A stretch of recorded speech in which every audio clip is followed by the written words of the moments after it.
Hello, everyone, and welcome to Livefront webinar. I see that some people are still connecting, but now that it's time, I propose that we actually start. This webinar will focus on the Livefront project results and conclusions today. But before we actually dive into the content, I would like to invite you to please check your audio, check that your speakers are working well so you can hear what everyone is saying. And also, I'd like to inform you that there's going to be a question and answers session at the end of this webinar. However, you can join the discussion at any moment through the Q&A feature of the Zoom application, where you can actually type your question at any time. Please indicate which speaker the question is addressed to, so we can direct the question directly to the right speaker. Questions will therefore be reviewed and taken at the end of the webinar, and potentially some other questions might be answered directly in writing through the Q&A feature. I'd like to say also that the slides and the recording of this webinar will be available to any person who registered to the webinar in a few days' time. We warmly welcome you to this webinar, which here I'd like to give you an overview of. So my name is Pauline Rouge, I work for CHECO, and I'll be moderating this webinar for you today. I'll be also presenting a short introduction of the Livefront project conclusions, and will be followed on by Daniel COLBOURNE, who will present you the Livefront databases, and also followed by RENE van GERWEN, who will present you the project inputs to the standardization work, as well as a future impact outlook. And finally, COLLIN BOOTSVELD, who will present the usefulness of Livefront project results from his point of view working at COLBOURNE.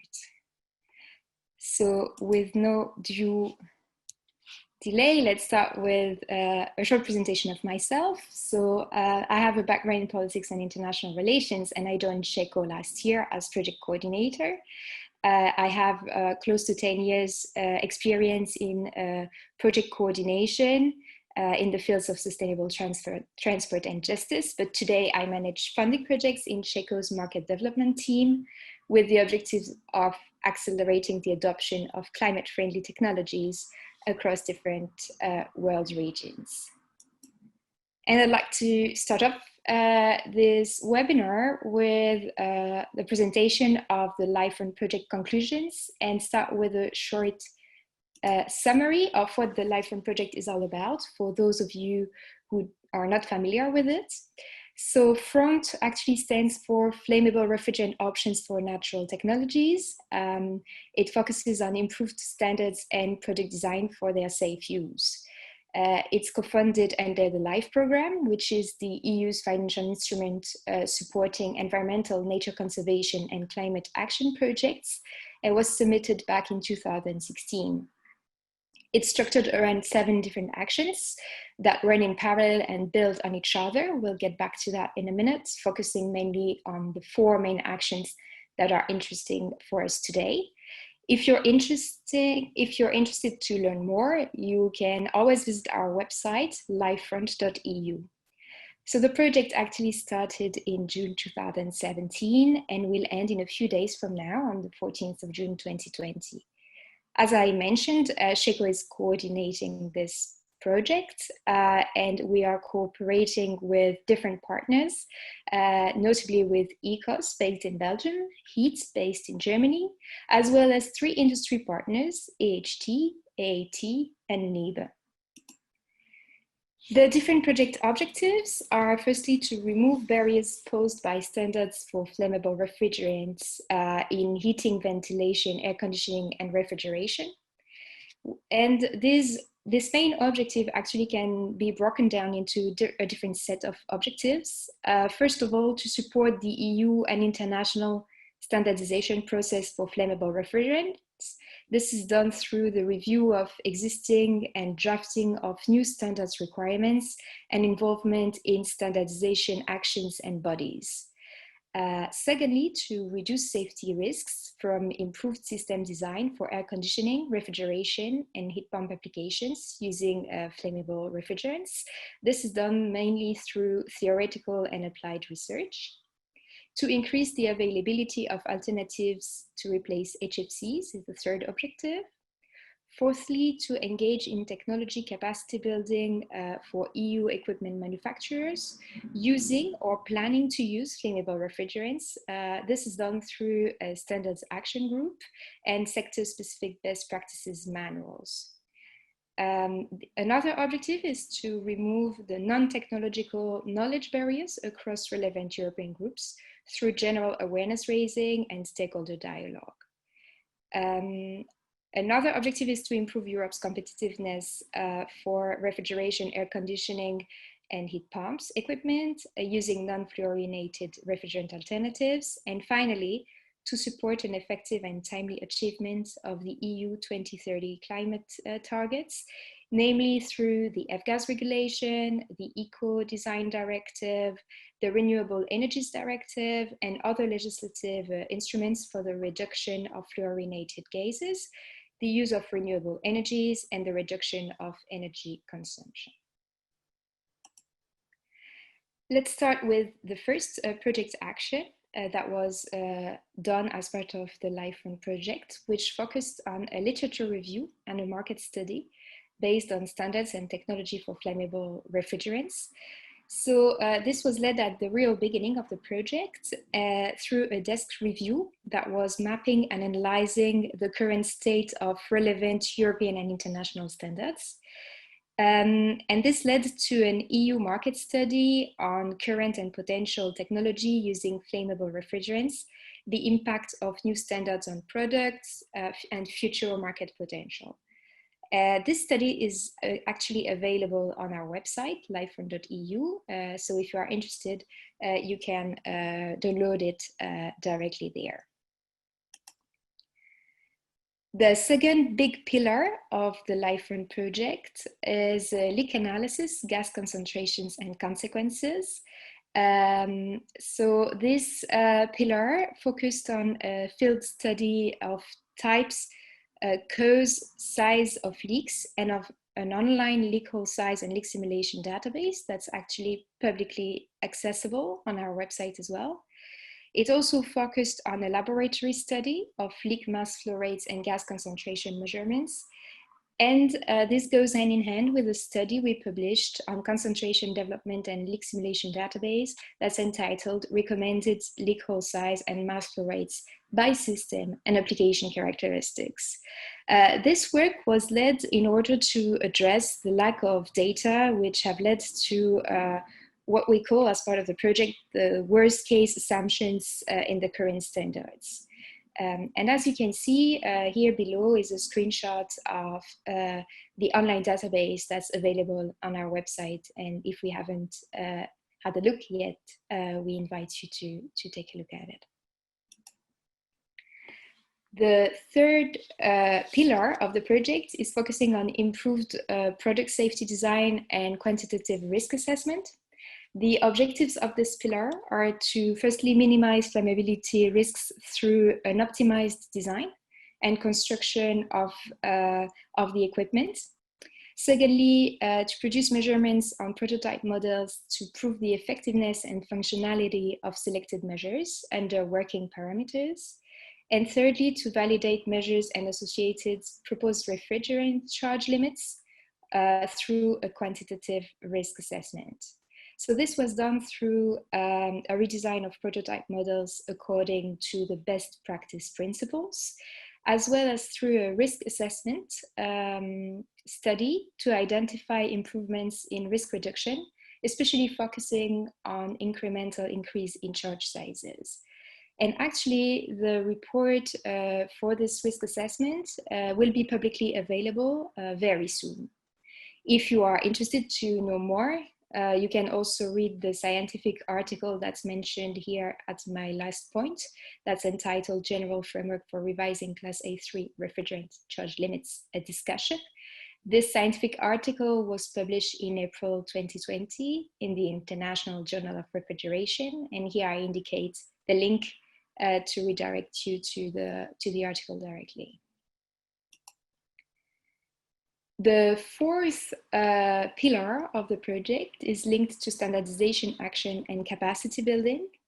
And the main objectives of this pillar were to improve the requirements for flammable refrigerants in safety standards, to participate in the relevant standardization activities, and to draft requirements for European standards on flammable refrigerants.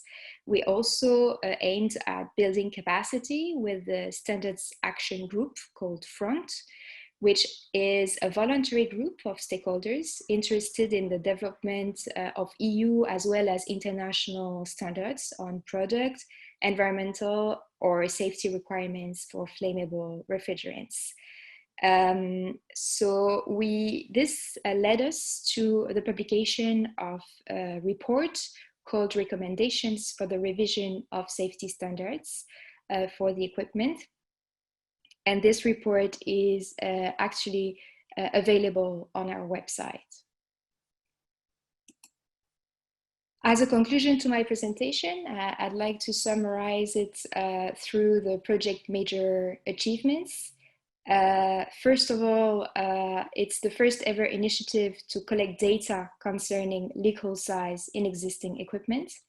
Our online database, which we launched back in October through a webinar, has now over 1,000 data points, and it's linked to the publication I mentioned before.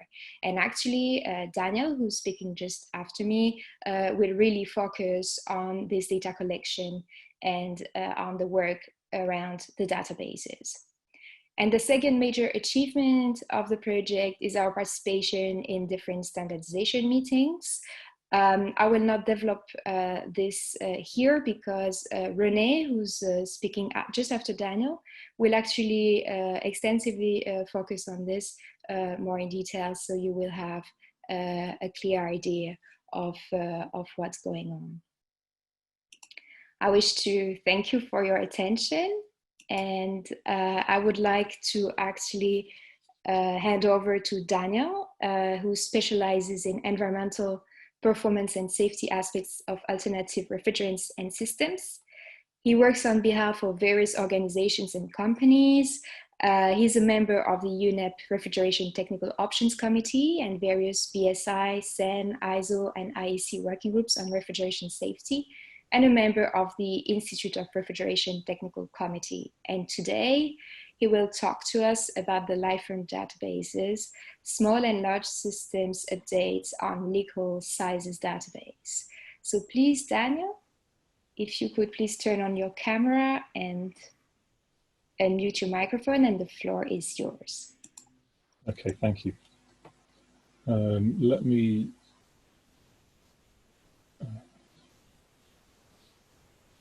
okay, you're doing the slides. Okay, good afternoon, everybody. Thanks for your interest. So in this short presentation, I'll just give an overview of the hole size assessment. Next.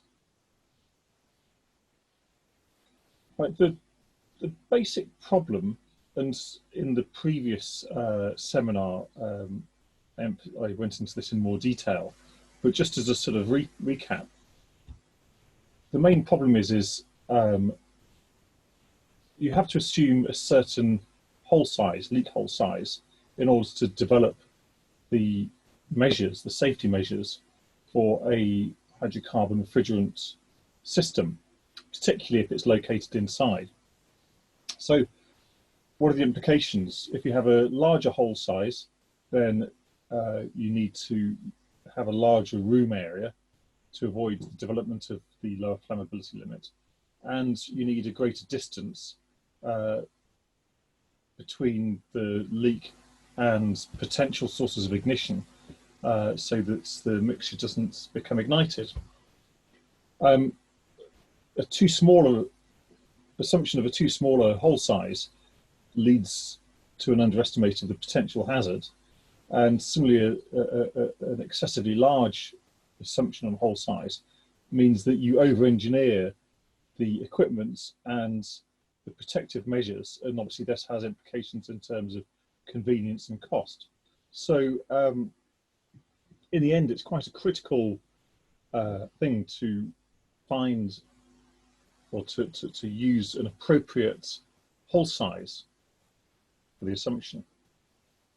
Next. So we've been collating hole sizes. Some of them are holes or hole samples that were cut out of systems and we measured directly or indirectly, and some are from measurements from system owners. And all of these details are logged on this database that you can access for free. Next. So this whole size database, it was a combination of this EU Life Front project, but also GIZ ProClima. Both have an interest in trying to gather these hole sizes. The database is evolving. Previously we had, we were stuck at around 250 hole sizes, but now we've exceeded 1,000. The database was presented, apart from at the last one of these internet seminars, it was also presented to the CEN-TC 182 Working Group 12 meeting back in December. And that was quite useful. In fact, both of them were quite useful because we had a lot of feedback from experts and members in terms of usefulness and the suitability of the data that we've gathered. Some of the responses were, for example, most of the systems are relatively new or factory built or mainly small systems. So we endeavoured to try to find or get data for systems that were larger, older, and other types of equipment, refrigeration and heat pumps and so forth. Now we have over 1,000 data points covering a variety of systems types, ages and installations.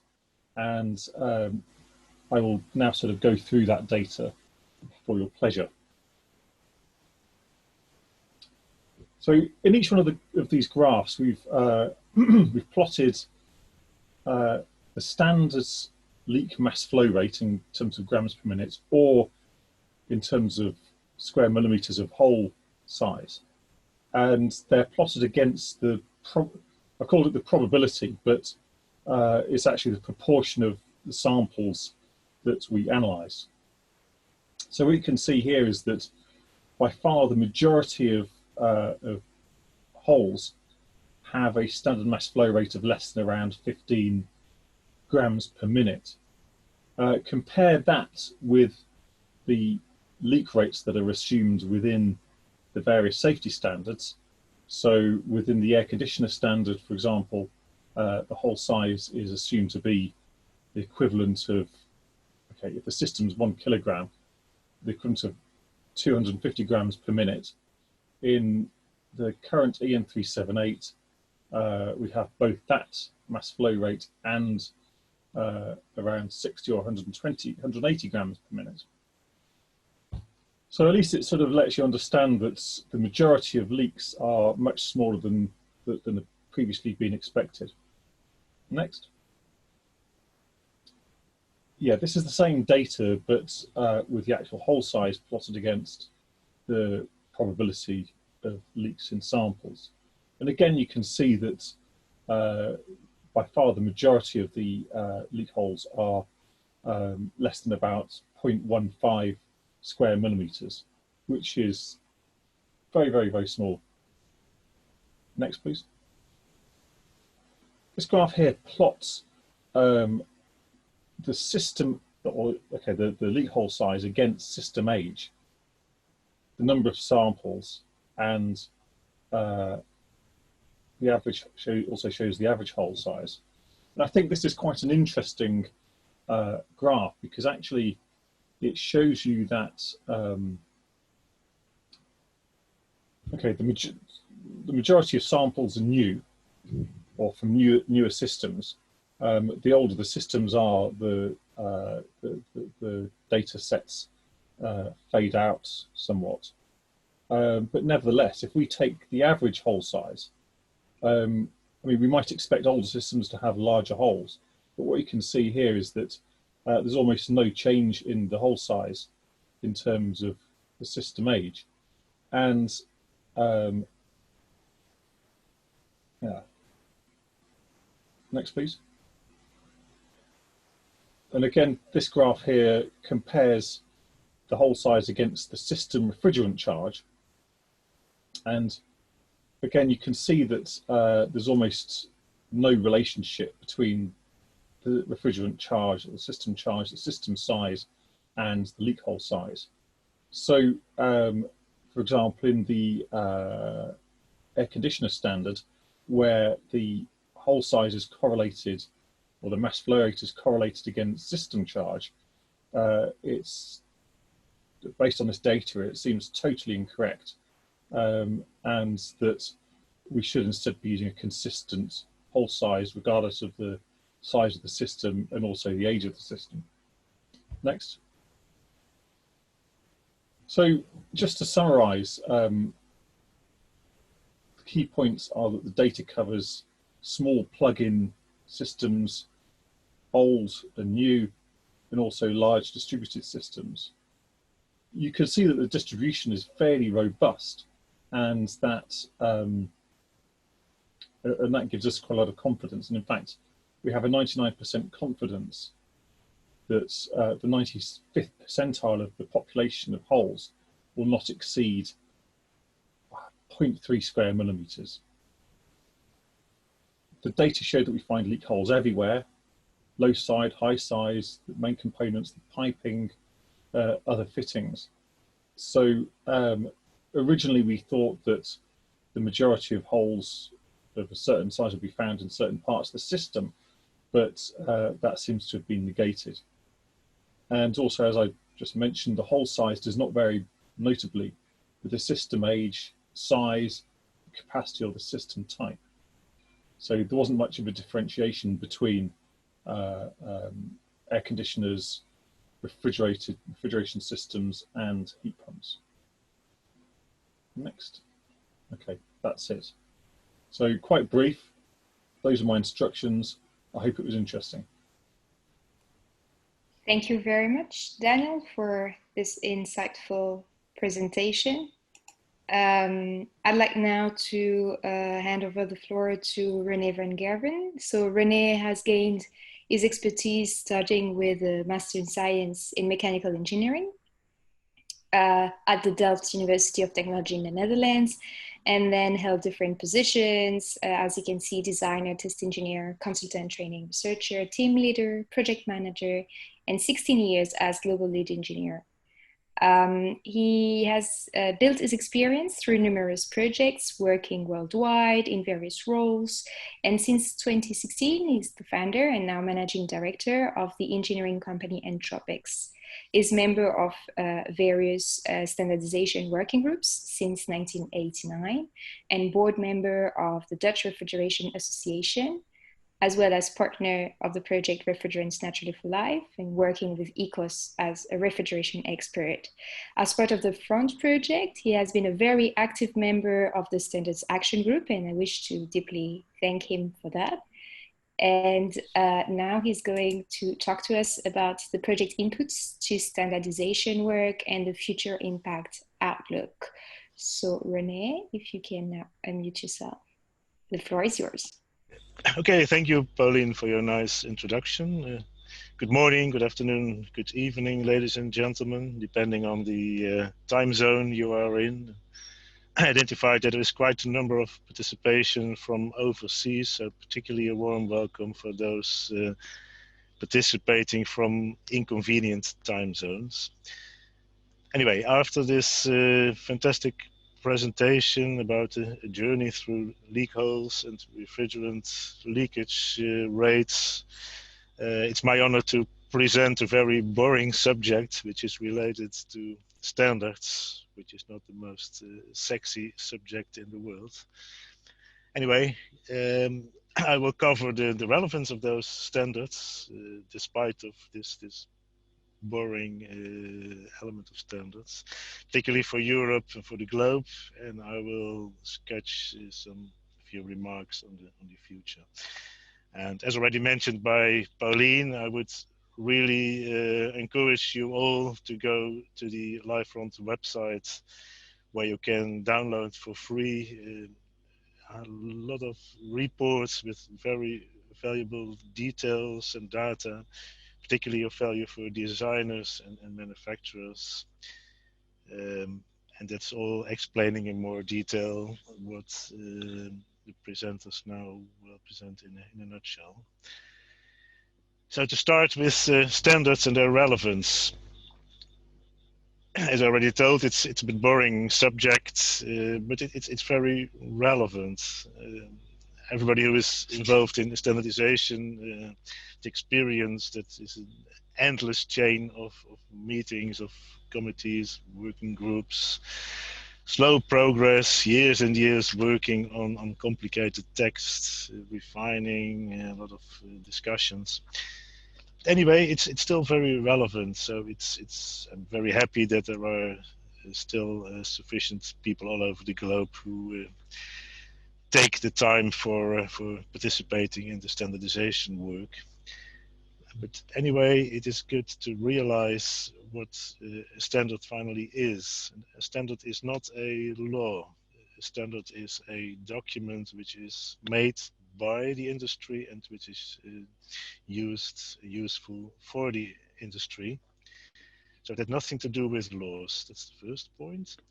Then there is a lot of misconception about the term harmonized standards, particularly the harmonized European standards, which actually means that for some of those EN standards there is an Annex Z attached, where there is a link between the standards and EU directives. EU directives are a kind of law. And in this table, there is a link between the different clauses of the standards and specific directives, like the pressure equipment directive or the machinery directive. And it's linked to the essential requirements, as it is called, from these directives. But formally, this is only a presumption of conformity, so it's an easy way to comply with directives. But it's always possible to deviate and use other ways to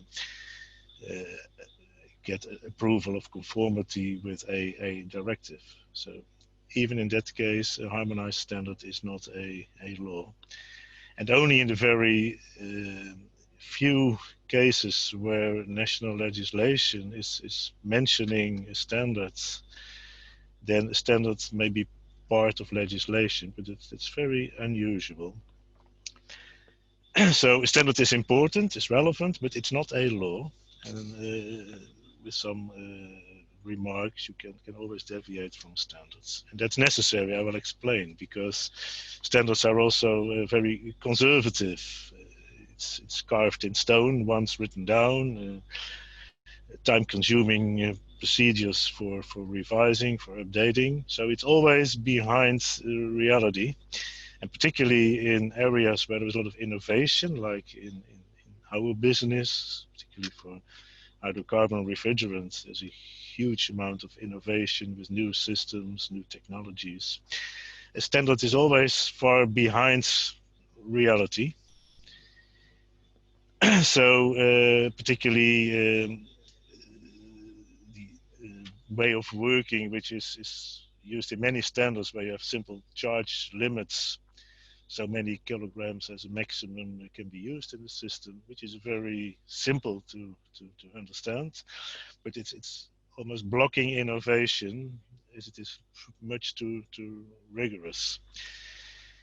So in general, if standards hinder innovation, then there are always alternative routes to apply leak calculations and tests, and the information just explained by Daniel. And there is risk mitigation measures can be used, and everything should be based on adequate risk assessments. And in that case, you can always deviate from standards in those cases where it hinders innovation. And once innovations are established and more mature, then they will be included in standards. And this is exactly what the LifeFront project has done over the last years, to identify these innovations, to identify where the limits in the barriers and standards are, and also where possible to put mature innovations into the standards. And now I will explain the three major groups of standards where LifeFront has really made a difference. First group is related to the European EN and the number standards, where in our business the technical committee 182 from the European Standardization Organization, CEN, is the most important, and the EN 378, which is well known, is part of the responsibilities of this technical committee, including a whole bunch of related standards which are also covered by this technical committee. A number of working groups in this TC are active, and I would point out particularly working group 12, which is the most recent one, which is introduced by a standardization request from the European Commission to identify existing standards related to flammable refrigerants, particularly the A3 ones, and where barriers are identified, try to find ways to overcome those barriers. This is all work in progress, and by the end of this year there will be a number of documents, deliverables ready for publication from this working group. There was one document, a technical specification, which is not well known as a document in our business, but it's almost the same status as a standard, but the whole procedure to draft the standard is much more easy and faster than for an EN standard. So there will be a TS ready by the end of this year for the installation of equipment with flammable refrigerants, including the location requirements. And that's particularly important because EN 378 has very minor coverage of the location where equipment is put in. And finally, the safety performance of any equipment is also related to the location and the risk mitigation measures related to the location, either in a room or even outside. Another TS text specification is ready by the end of this year for operation, including maintenance, dismantling, decommissioning. And this is particularly complementary to EN 378, as it's well known that majority of risks actually happen during operation and maintenance of equipment. But that's again complementary to the existing EN 378. And then finally, a technical report is will be issued by the end of this year. A bulky report with a lot of background information and guidelines on risk assessments, on standards, on technologies, breakdown in different application areas. And this all this work in working group 12 is heavily supported by the LifeFront project, where a lot of input is given to those document. Working Group 6 is another working group from Technical Committee 182, which is already working on various revisions of EN 378. And from the LiveFront project, several work items have been initiated and worked through related to application of hydrocarbons below ground, for example, how to work with the strange wording of human comfort, which is in the current 2016 version of the EN 378, which need to be removed or clarified. More details on the risk management, particularly for A3, is included, and test methods for leakage of refrigerants is included, which will be finally published in the next revisions of EN 378. Or additions. There are major revisions, and more frequently there are additions to existing standards. So you will soon encounter these achievements from LiveFront in next versions of the EN 378 as well. Next slide is a bit of complicated one, where we'll not spend too much words on, but there is an ISO standard, which is for the whole globe, where the EN standards I told about it before is only for Europe. And this ISO 5149 is an old one, but is at the moment largely identical to the EN 378. But there are several major and important deviations, differences between both, particularly related to A3 charge limits and so on. LiveFront is also involved in this revision process for this ISO standard. It's also related to electrical standards from IEC. I will explain after this sheet. And there is still quite some confusion about the future and current position of this ISO 5149 versus the EN 378. And my recommendation for all of you, at least in Europe, is to continue referring to EN 378, and in the meantime, for the time being, forgetting the ISO 5149, unless there will be something harmonized in future. Next slide will provide some detail on the LiveFront work in the electrical standards. It's pretty amazing for us that in our business there is almost a parallel standardization work in the electrical committees, which is the IEC's International Electrical Committee, where equipment which is driven by electricity is covered in the scope. There's a whole bunch of standards in the electrical world related to refrigeration systems, air conditioning, and heat pumps. Most is located in the 6335 series, and particularly two of them is still a heavy involvement from LiveFront.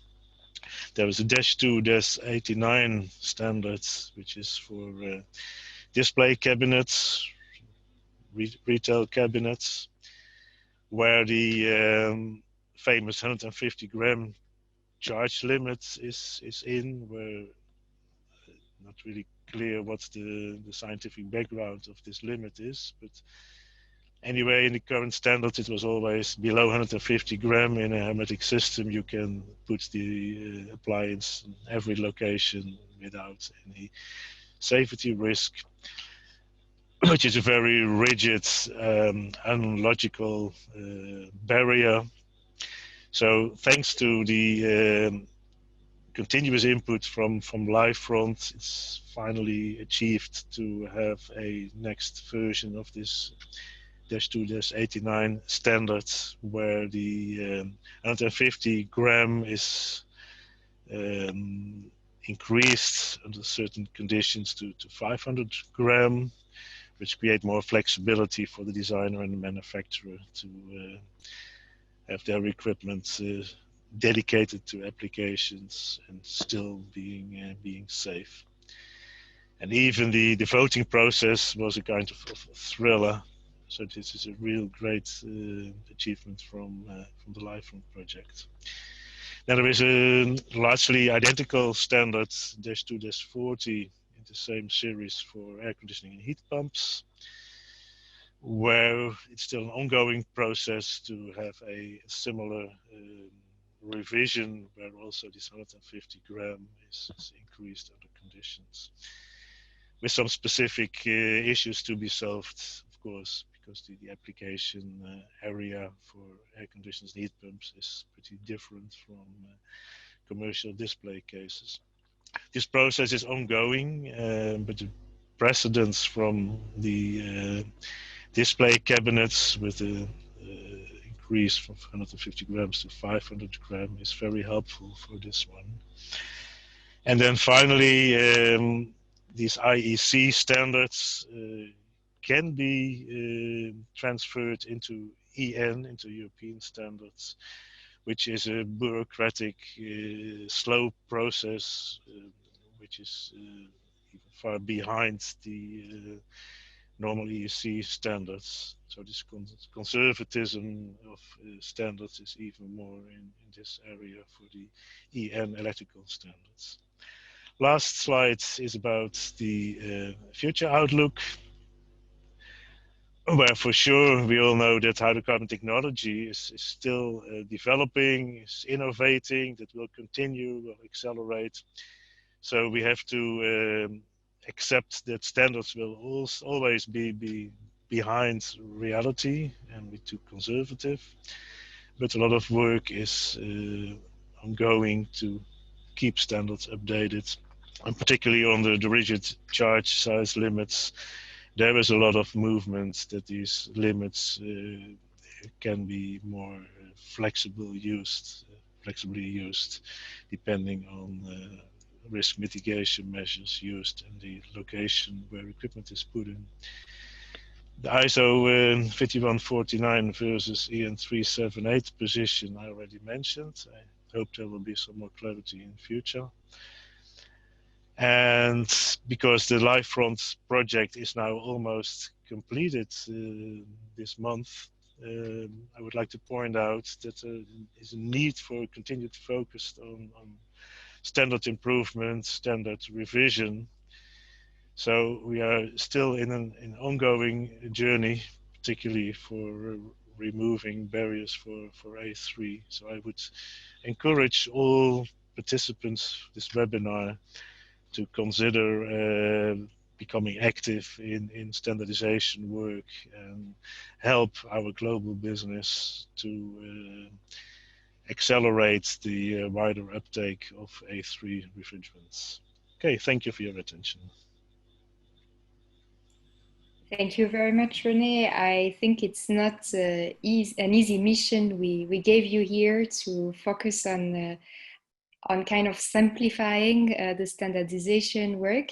But I hope that participants to this webinar now have a clear idea of LifeFront's contribution to the revision of the different standards, both at the European and the international levels. I can continue inviting the participants to use the Q&A feature of the Zoom app to send your questions, and we will dedicate some time at the end of the webinar to answer these. I would like now to hand over to the floor to Colin BOOTSVELD, because actually I think it's a great added value to have the perspective of an end user on the LifeFront project and how this can be perceived from an end user point of view. So Colin BOOTSVELD has studied chemical engineering at Twente University in the Netherlands, and he has worked in the Netherlands on technologies to reduce the use of energy for many years. Since 2010, he works for the COLBOURNE group on the introduction of new technologies, focusing on hybrid and electric trucks, as well as hydrogen for transport. His current project introduces cooling of supermarkets based on natural refrigerants, and in parallel, Colin has also studied integral theory and the use of consciousness techniques and has been experimenting with the gradual integration of this background into his technical work. As part of the LifeRun project, Collin has been a very active member of the Standards Action group as well. And I also deeply thank him for his participation, which is highly valuable. And if you're ready, Collin, please unmute yourself and we can get on with your presentation, focusing on this usefulness of LifeRun project results. And Collin, the floor is yours. Yes, thank you, Pauline, for the, inviting me to participate in this webinar. I have the easy part of the webinar because I get to show a lot of pictures and very few small pieces of text. The COLBOURNE group is an end user. It's the largest retail group in Belgium, but the COLBOURNE group is also a technical organization. We are actually a registered refrigeration company. We have registered refrigeration technicians. We have our own engineers who do a lot of the design of our technical installations. So I will be giving the end user perspective, as in the use of cooling equipment, but I can also give you the perspective of our experience as a refrigeration company. Let me start by showing you some examples of A3 refrigerants that we are using in our group today. For many years, we have used chest freezers to sell frozen products, as you can see on the photo on the left-hand side. These are plug-in freezers, just as you would use them at home. And on the right-hand side, you see them with a glass cover, which use propane. On the top, you will see a picture of the more standard way frozen goods are being sold in the supermarkets of our competitors, which is a standing freezer solution. We tried that for a while, but we found it uses a lot more energy. And of course, for this particular application, we were using HFCs, which we did not want to continue.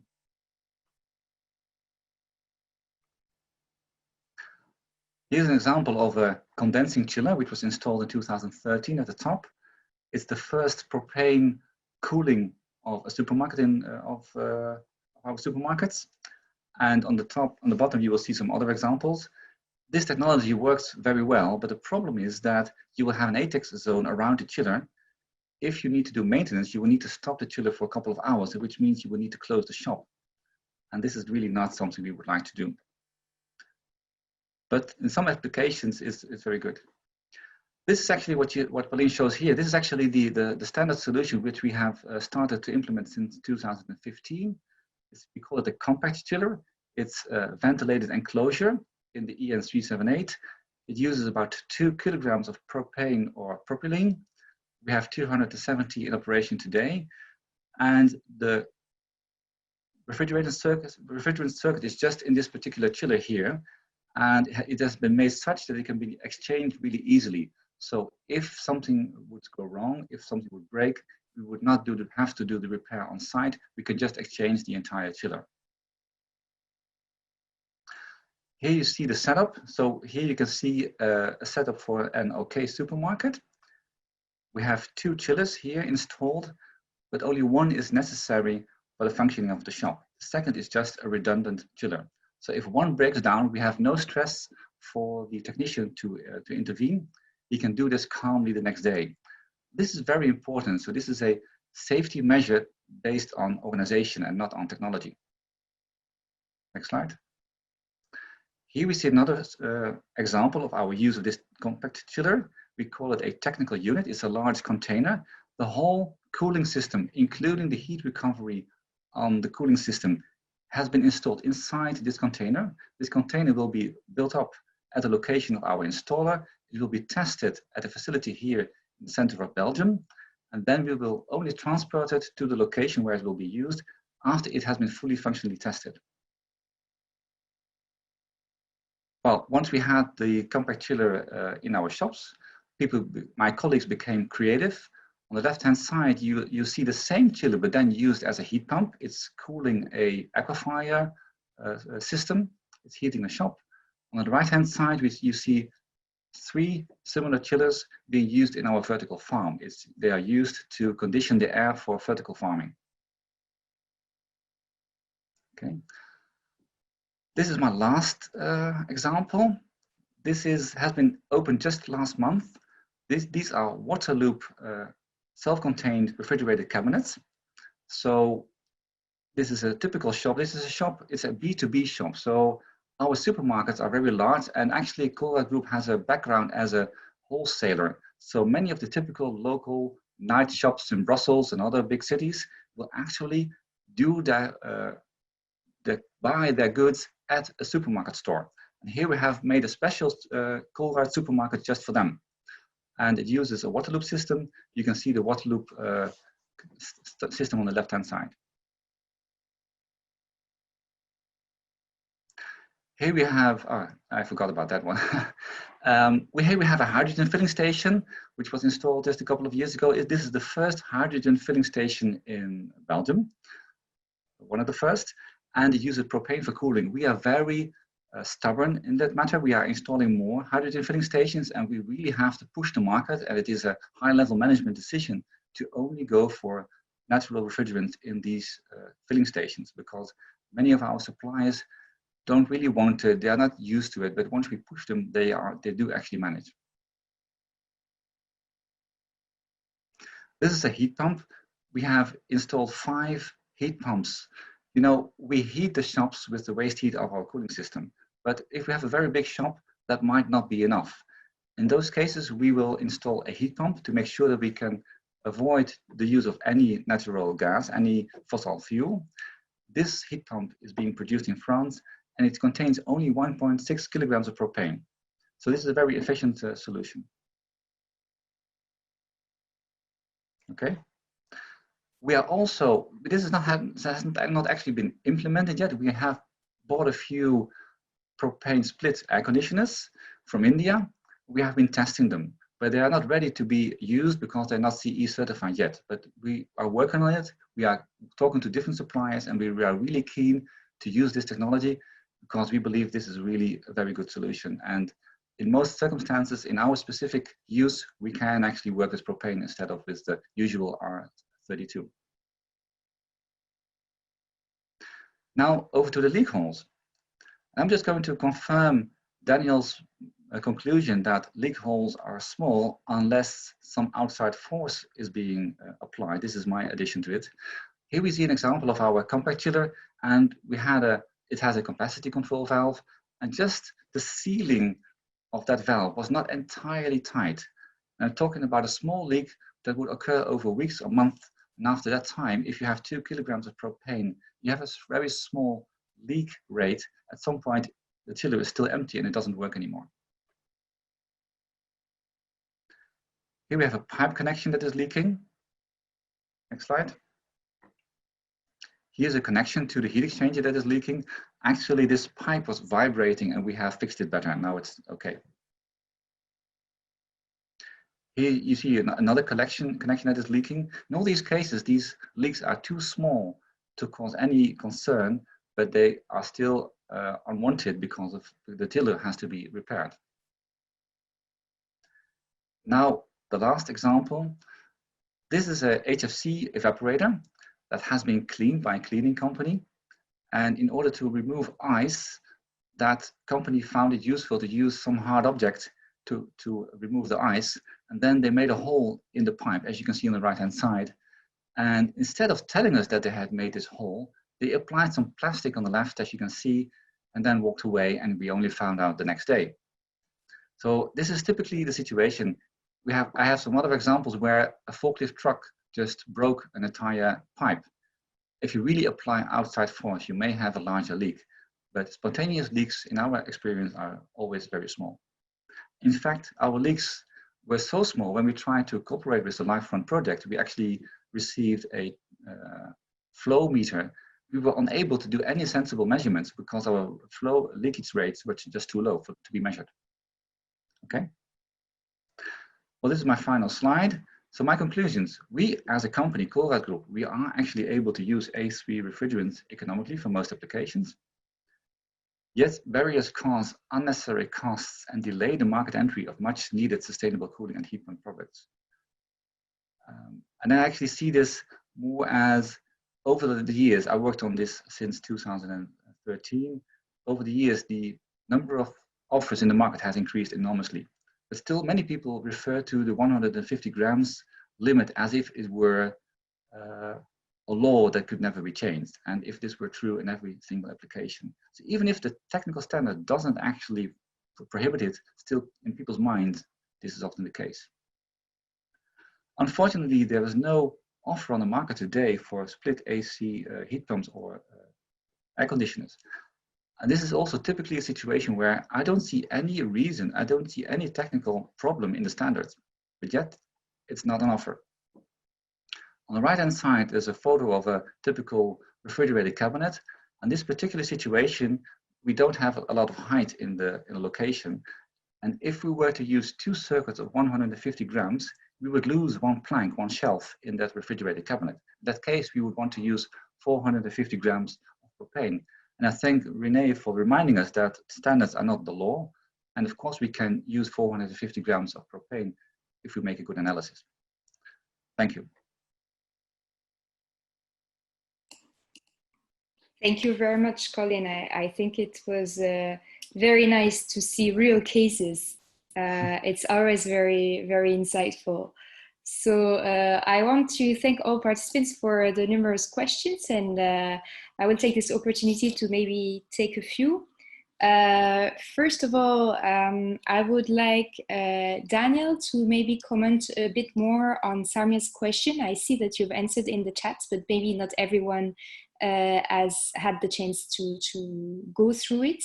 So Samia's question is focusing on the databases, actually, the leakage rate for different hole sizes, and whether this also was affected by the system application and the area at which the system was installed, as well as maybe the effect of the ambient conditions or harsh salty conditions. So Daniel, could you please elaborate a bit more on this?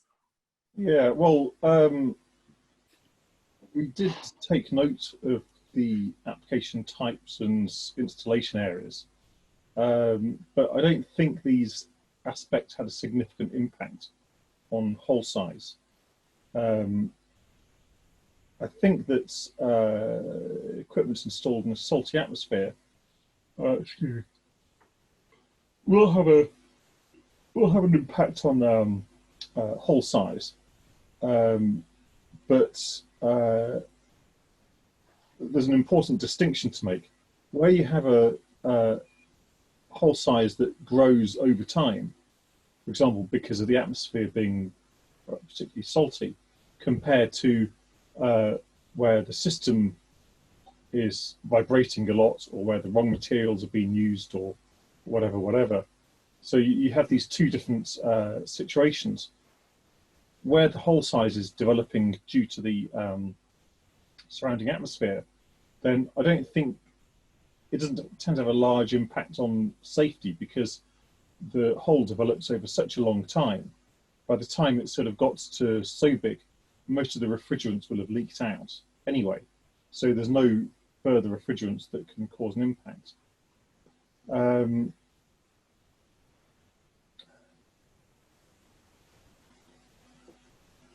Yeah, okay, maybe Daniel, while you have the floor, maybe you can comment a bit more on Menno's comments, where he's kind of asking to talk a bit more about real data and what's the problem with what was used before, which was not real data. Maybe you could say a few words about that?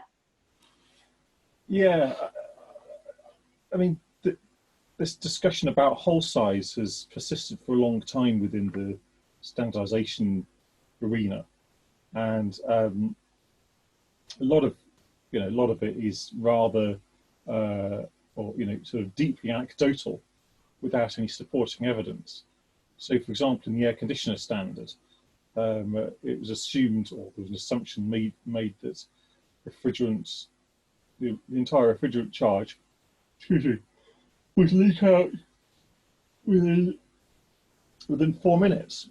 So if you take a system that has 1 kilogram or 10 kilograms, let's say 10 kilograms, then that's assuming that makes you assume that the leak rate is in the order of 2.5 kilos per minute, which is huge. And we just didn't find anything anywhere near that. I think there were 2 or 3 leak holes that were, you know, a few hundred grams per minute, but that was it. And of course, these types of leaks are generally where there has been some intervention of the technician. So, for example, Collin's photograph of the hole in his return coil, or we had another situation that I've mentioned before where the again, the return tube was repeatedly brazed tight-ish, and that repeated brazing just actually damages the metal. So you end up with quite a large hole size. So at some point you need to put aside these leak holes that had some human intervention, and look at the sort of, you know, business as usual leaks. But in these cases, yeah, the majority of this, as you saw with the data, the majority of the leaks really very, very small. Yes, indeed. Thank you very much, Daniel. I now have a question for Collin that comes from Jean-François. Jean-François is asking whether you tried to use crimping connection system instead of soldering, which is he's suggesting has no more flame and a better connection. Okay. Actually, we don't build these systems ourselves. We have a supplier who manufactures these machines, so we leave that choice up to them. I could definitely ask them, but I know I've shown a few leaks based on the solder, which would show the soldering, but we've also had leaks. I didn't find a photo back, but we've had leaks in the middle of a copper pipe. So I don't know, but it's something to be looked into, if possible. But yes, we didn't actually check that. Okay, and maybe I'll take this opportunity to ask you what else you've learned from working with flammable refrigerants yourselves. What have we learned? Well, lots of things. That's a wide question. We've learned that when you start with these things, you assume that everything works fine, and that well, every supplier will tell you that there are no leaks, nothing goes wrong, and then we also always ask for a lifelong guarantee for the next 100 years, which you then don't do. But in the end, we find that many things do go wrong, but they're very small. So, and even if there's a small thing that goes wrong, still your system doesn't work. So you need to be really prepared that if you buy something, that you, in the beginning, when it's a new technology, that you are prepared that some things don't work immediately. For instance, we used, in our first chillers, we used a pre-market compressor because of the size. Then from the prototype size to the production situation, there was something that didn't go entirely well, like the one I showed you, like the valve. Something went wrong. This is not a catastrophe, but just you need to be prepared of that. And don't think that everything will go right just from scratch, just at once. You need to, and that's something that we learned. All right, I think it's actually a very nice conclusion for this webinar. And I propose that we leave it to it. We might answer some other questions that you sent us via writing. Actually, we will send you the recording and the slides over to you in the next days. If you'd like to contact us, you can write at info@livefront.eu. And you can also, of course, visit our website, livefront.eu. Thank you very much to everyone for your participation. I hope you found the webinar interesting, and please don't hesitate to share it with your colleagues and peers. I wish you a very nice rest of the day, and take care of yourselves. Bye.